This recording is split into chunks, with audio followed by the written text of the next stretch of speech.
तो ऐसा ये पागलपन क्यों? ये पागल नहीं, ये उत्साह है खुशी का। ये पागलपन है। अब आज ये पागलपन कहेंगे क्या? अब तो मीडिया को हमारी तरफ आ जाना चाहिए। अरे आ चुके हैं, देखिए अंदर आ गए। अगर इंडिया गठबंधन आता है तो आपको क्या लगता है सीट्स पर बैठने के लिए कौन सा ऐसा नेता है जो मोदी जैसे एक बड़े चेहरे के सामने बैठने के? एक थोड़ा सा तीखा सवाल पूछेंगे, ये मत कह दीजिए गोदी मोदी मीडिया है, ठीक है। जैसा कि कहा गया कि अगर गठबंधन आती है तो जो माइनॉरिटीज़ हैं उनको आरक्षण मिलेगा। तो अच्छा ये बताइए, जैसे कहा जाता है कि हमेशा आरोप लगाया जाता है कि जो बीजेपी है वो हिंदू मुस्लिम की राजनीति करती है, तो अगर माइनॉरिटी के हिसाब से आरक्षण दिया जाएगा तो कहीं ये हिंदू मुस्लिम वाला नहीं हो जाएगा एंगल? कहीं ना कहीं उनको लग रहा था कि ऐसे नैरेटिव सेट करके हम मतगणना में धांधली करेंगे। सबसे बड़ा मुद्दा रहा है नौजवानों की नौकरियों का मुद्दा रहा है। वो 5 किलो राशन नहीं लेना चाहता, वो चाहता है कि हमारा नौजवान, हमारी बहन बेटी भाई नौकरी करे। ये जो भारतीय जनता पार्टी की सरकार अभी तक चल रही थी, ये झूठे वादों और झूठे नारों पे चल रही थी। सर सबसे पहले आपसे एक बात पूछना चाहेंगे, अभी जब मैं रोड से आया तो देखा तो पूरी तरीके से जो सपा कार्यकर्ता हैं, कांग्रेस के कार्यकर्ता हैं, पूरी तरीके से भरी हुई है रोड। तो ऐसा ये पागलपन क्यों? ये पागल नहीं, ये उत्साह है खुशी का। ये पागलपन है। अब आज ये पागलपन कहेंगे क्या? पागलपन मतलब प्रेम में पागलपन, उसको गलत उसमें मत लीजिए, मैंने पॉजिटिव तरीके से बोला है। अब तो मीडिया को हमारी तरफ आ जाना चाहिए। अरे आ चुके हैं, देखिए अंदर आ गए। अब तो आ जाना चाहिए। समझिए, तो जितना दिखाना था दिखा दिया। एग्जिट पोल दिखाया, आपने दिखाया इतना लंबा लंबा झूठा एग्जिट पोल मनोबल डाउन करने के लिए। अब तो हम चाहेंगे कि आपसे हम भी प्यार करते हैं, मोहब्बत करते हैं, अब आ जाइए हमारी तरफ थोड़ी देर के लिए। कहीं ना कहीं मीडिया पूरी तरीके से मिली हुई थी, 100% मिली हुई थी। क्योंकि कल तक जो एग्जिट पोल आ रहा था जो और आज के जो नतीजे आ रहे हैं बिल्कुल ही अलग हैं। जमीन आसमान का फर्क दिख रहा है। हाँ, जमीन आसमान का फर्क दिख रहा है। तो ये साबित नहीं करता कि ये गोदी मीडिया थी, लेकिन आप जो है आज लग रहा है सच दिखाएंगे आज आप। नहीं, हम लोग हमेशा सच दिखाते हैं, अभी आपको दिखाते हैं अपना चैनल। तो सर मैं ये जानना चाहता हूँ कि जैसे जो मान लीजिए इंडिया गठबंधन आता है और जो लग रहा है एकदम कांटे की टक्कर है, कुछ भी हो सकता है, इस समय भी कुछ कहा नहीं जा सकता है, तो अगर इंडिया गठबंधन आता है तो आपको क्या लगता है सीट्स पर बैठने के लिए कौन सा ऐसा नेता है जो मोदी जैसे एक बड़े चेहरे के सामने बैठने के? देखिए, ये फैसला नेतृत्व का फैसला है और बड़ा फैसला है। इस फैसले में हम लोगों का कोई भी योगदान नहीं, ना कोई हम लोग ये पार्टी बैठ के तय करेगी कि किसको बैठना है, लेकिन ये तय है कि इंडिया गठबंधन आ रही है, ये 100% तय। अच्छा, जैसे आपने बोला कि ये शीर्ष नेतृत्व का वो है कि किसको रखना है, डिसीजन है, तो जैसे किस आधार पर रखा जाएगा, इसे अभी कुछ आप लोगों को कुछ इस बारे में पता है? देखिए, ये तो हमारे बड़े नेताओं को मालूम है, बाकी आप किसी से पूछेंगे कोई ना बता पाएगा। इसका फैसला तो ऊपर नेतृत्व, हमारा जो पार्टी के नेता है वही करेंगे। कौशाम्बी, फूलपुर, इलाहाबाद तीनों सीट से बिल्कुल ही जो बीजेपी एकदम साफ नजर आ रही है फिलहाल अभी तक। तो ऐसा आपको क्या लगता है कि जिसके वजह से लोगों के अंदर इतना आक्रोश है बीजेपी को लेकर के? बीजेपी ने कोई काम तो किया नहीं, कोई विकास तो किया नहीं। रोड तो बीजेपी बनवा दी। अच्छा, रोड ही बनाने से भी विकास हो गया। हाँ, रोड से रोजगार मिल गया। तमाम बेरोजगार लड़के बच्चे घूम रहे हैं, समझे, पढ़े लिखे, हाँ पढ़े लिखे लड़के सारे घूम रहे हैं, कोई नौकरी नहीं, कोई खाने के लिए परेशान है। आप गल्ला बांट के 4 किलो 5 किलो गल्ला बांट के किसी परिवार चलाओगे? सबसे बड़ा मुद्दा कहीं ना कहीं बेरोजगारी और महंगाई है। हाँ, बेशक बेरोजगारी, और इसी मुद्दे पर ये सरकार जा रही है और इंडिया गठबंधन सरकार पर आने जा रही है। चलिए, बहुत बढ़िया, बड़ा अच्छा लगा सुन करके। तो और लोगों से हम लोग बात करेंगे। हाँ सर, सुनो सर। तो सर बस ठीक, रुकिए। तो सर आपसे पूछना चाहेंगे कि अगर इंडिया गठबंधन आती है तो सबसे बड़ा बदलाव क्या होने वाला है? पूरे हिंदुस्तान में नौकरी दी जाएगी, किसानों को MSP दिया जाएगा, जो प्यार मोहब्बत खत्म हो गया, नफरत दूर किया जाएगा, सांप्रदायिक तनाव खत्म किया जाएगा, प्यार मोहब्बत पैदा किया जाएगा। सबसे पहली बात यह है कि मेल जोल हिंदुस्तान पैदा किया जाएगा जी। अच्छा, जैसे कि एक थोड़ा सा तीखा सवाल पूछेंगे, ये मत कह दीजिए गोदी मोदी मीडिया है, ठीक है। जैसा कि कहा गया कि अगर गठबंधन आती है तो जो माइनॉरिटीज़ हैं उनको आरक्षण मिलेगा। तो अच्छा ये बताइए, जैसे कहा जाता है कि हमेशा आरोप लगाया जाता है कि जो बीजेपी है वो हिंदू मुस्लिम की राजनीति करती है, तो अगर माइनॉरिटी के हिसाब से आरक्षण दिया जाएगा तो कहीं ये हिंदू मुस्लिम वाला नहीं हो जाएगा एंगल? माइनॉरिटी कहाँ लिखा? माइनॉरिटी जो लोग कमजोर हैं, जो गरीब हैं, तबके उनको सबको बराबर दर्जा मिलना चाहिए। यही मैं जानना चाहता हूँ कि अगर जो आरक्षण है अगर किसी के आर्थिक रूप से मिला जाए तो वो ज़्यादा बेहतर है। जो सामाजिक तौर पर पिछड़े उनको भी मिलना चाहिए। सामाजिक असामाजिक तौर पर जो पिछड़े हैं, जिनको छुआछूत है, जो संविधान कहता है, डॉक्टर अम्बेडकर संविधान कह रहा है, सामाजिक आर्थिक जो बेसिस उसमें मिलना चाहिए। उसमें आर्थिक के लिए थोड़ी है, सामाजिक भी है। नहीं, बहुत बढ़िया, सही बात है। चलिए आगे। सर आपसे ये बोलेंगे कि जैसे कल तक एग्जिट पोल जो थे आ रहे थे कि बिल्कुल ही अलग ही कुछ दिखाया जा रहा था और आज बिल्कुल कुछ अलग नतीजे हैं, तो ऐसा ये जो नतीजा एक तरफा तो नहीं कहा जाएगा, कांटे की टक्कर, तो जो इस बार राहुल गांधी ये जो पूरा गठबंधन है कांटे की टक्कर दे रहा बीजेपी का, इसके पीछे क्या सबसे बड़ा मुख्य कारण होगा?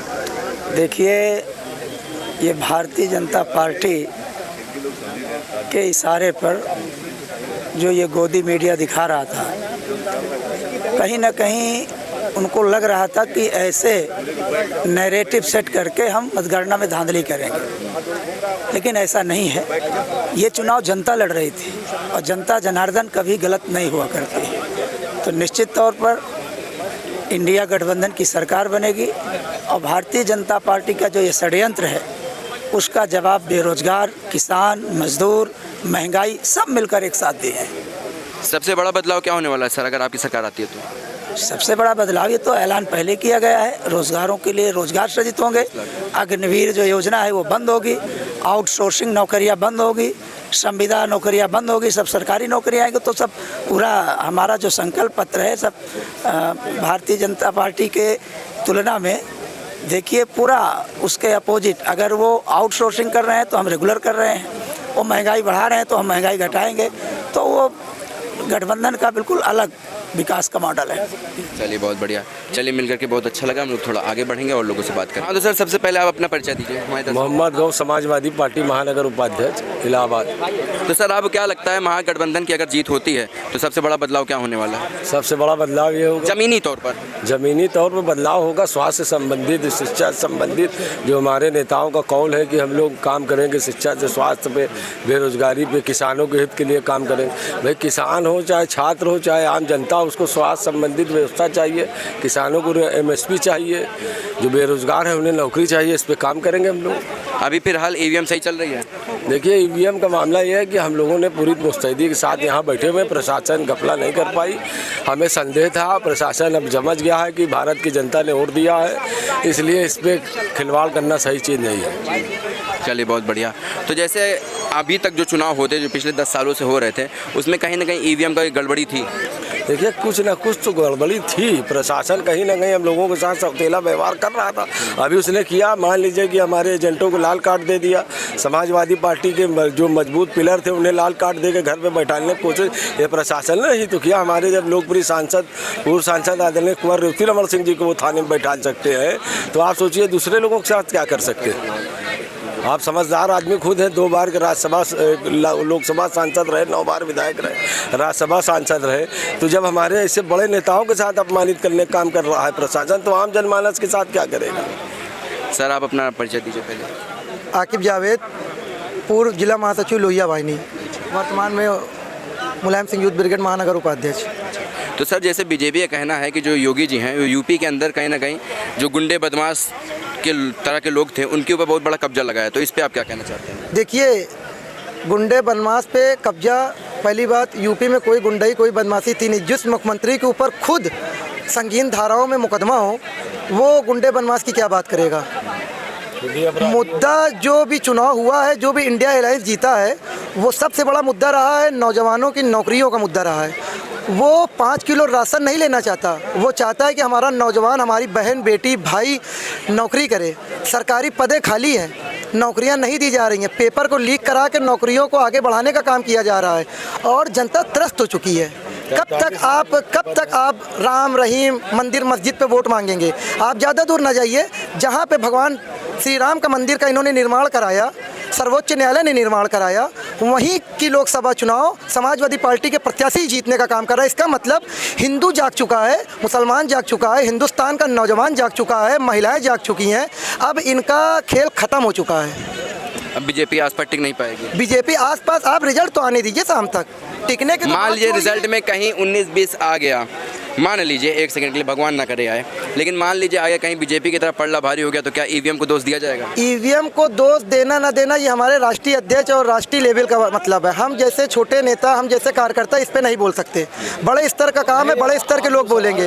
दूसरी चीज़, आप अगर कहते हैं ईवीएम ईवीएम ईवीएम ईवीएम तो ये बड़े नेताओं की बात है। बड़े नेता हमसे ज़्यादा उम्रदार, हमसे ज़्यादा पढ़े लिखे हैं, वो चीज़ें को समझते हैं तब बोलते हैं। कोई भी लीडर इस तरीके की बात जब करेगा जब कुछ ना कुछ मामला होगा, उसके पास आधार होगा, उसके पास बिना आधार के कोई काम नहीं होगा। और जनता ने जिस तरीके से इनको उठा के फेंका है, बसों में ईवीएम पकड़ी गई, देखा आपने जौनपुर में पकड़ी गई, तमाम जगह, तो ईवीएम का दुरुपयोग तो है ही है ना। कहीं ना कहीं प्रशासन तो उनकी मदद कर ही रहा है। पूरे देश में जिस तरीके से ईवीएम की निगरानी इंडिया अलायंस के लोगों ने की है, ये कोशिश तो बहुत करे थे लेकिन उसमें नाकामयाब हो गए। इतनी पारदर्शी होती ना, तो जिस देश में ये ईवीएम का निर्माण हुआ है वहाँ पे वोटर बैलेट पेपर से वोट नहीं होता। जहाँ पे ये बनी हुई है, निर्मित हुई है, उस देश ने इसका बहिष्कार कर दिया है। अगर ये इसके ऊपर इतना भरोसा होता तो कहीं ना कहीं इलेक्ट्रॉनिक चीज़ें हैं, कहीं ना कहीं खामियां हो सकती है, हो सकती हैं। जब जज साहब और पुलिस अधिकारी जैसे लोगों का सम्मानित माननीय लोगों का अकाउंट हैक करके आदमी ट्रांसफर पैसा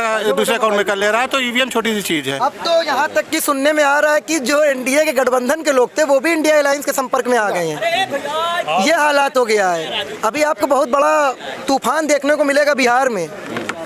हमारे चाचा चाचाई थे और चाचा फिर से भतीजों का साथ देने के लिए इंडिया अलायंस में आने वाले हैं। बहुत बड़ा बदलाव आपको बिहार में देखने को मिलेगा। इनका सुपाड़ा साफ हो गया। बीजेपी खुद देखे कि उसने अपने बीजेपी भारतीय जनता पार्टी ने खुद की कितनी सीटें जीती हैं। महाराष्ट्र में इनका सुपाड़ा साफ हो चुका है। राजेश भाई से ले लीजिए। सर, आपको क्या लगता है जो इस समय सारी जनता जो एकदम एक तरफा हो चुकी है, क्योंकि बाहर मैंने देखा जो बीजेपी कार्यकर्ता हैं बहुत थोड़े से सिमटे हुए नज़र आ रहे हैं और जो एसपी और गठबंधन के कार्यकर्ता हैं वो बहुत बड़ी उस पर आए हुए हैं यहाँ पे, तो इसका क्या कारण है? देखिए, ऐसा है कि ये जो भारतीय जनता पार्टी की सरकार अभी तक चल रही थी, ये झूठे वादों और झूठे नारों पे चल रही थी। 2 बार जनता ने इनको जो है मौका दिया और ये सदैव जनता को बेवकूफ़ बना करके सरकार मोदी ने बना लिया। बेवकूफ़ बना करके आज देश के अंदर बेरोजगारी और महंगाई इतनी चरम सीमा पे है। मोदी उस पर बात नहीं करते, बात करेंगे धारा 370 पे। आम जनता परेशान है। आप मंदिर के नाम पे ये वोट लेना चाहते हैं, मंदिर से आदमी की बेरोजगारी दूर नहीं होगी। आज नौजवान लड़का जो है फांसी लगा रहा है, व्यापारी जो है आज जो है खुदकुशी कर रहा है, बेचारा किसी तरह छोटा व्यापारी लोन ले करके वो किसी तरह अपना व्यापार कर रहा है। आज उसका व्यापार चौपट हो गया। किसान आज बेचारा खुदकुशी कर रहा है। आज सारे के सारे लोग परेशान हैं। आज सब लोग इंडिया गठबंधन की तरफ देख रहे हैं। आज मोदी की हालत देख रहे हैं। प्राइम मिनिस्टर हैं, कह रहे थे कि राहुल गांधी जो है अब बाईडान से भागे, अब रायबरेली से भागेंगे। आप पहले बताइए, राहुल गांधी दोनों जगह से काफ़ी संख्या में जीत रहा है। आप पहले बताइए। और इनका गठबंधन जो है आप देखिए कितने सीट पे सिमट गया है।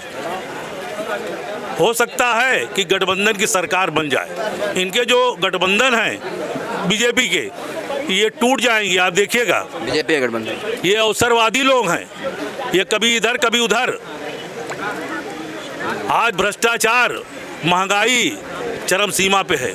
मोदी इस पे लगाम नहीं लगा पाया।